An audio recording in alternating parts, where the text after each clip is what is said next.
Pansit po yan. Kapulay. Ano na yan? Tingnan natin ang luto ni Master Chef Jose. Utang gulay ang alon po. Subot.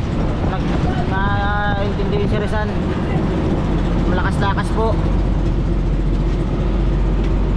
Patingin ang luto mo, Master Chef.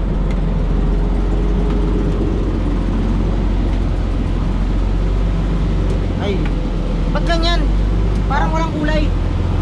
Ay, daming pasisa, walang tuyo. Walang tuyo. Sabi niya eh, nagangasin na yun eh.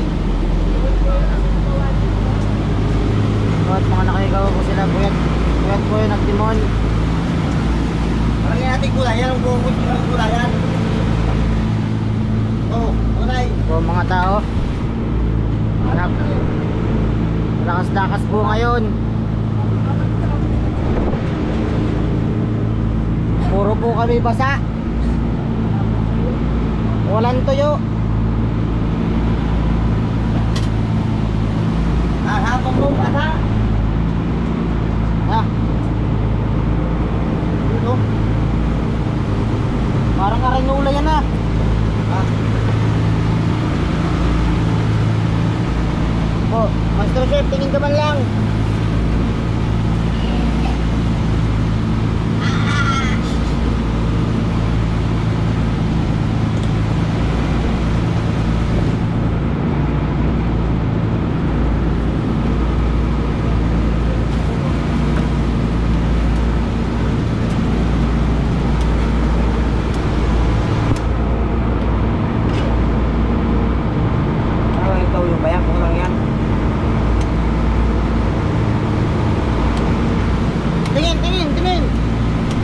Nagluto? Yeah. Huwag yan. Ay! Kita niyo po yun, palon. Nasa na lang.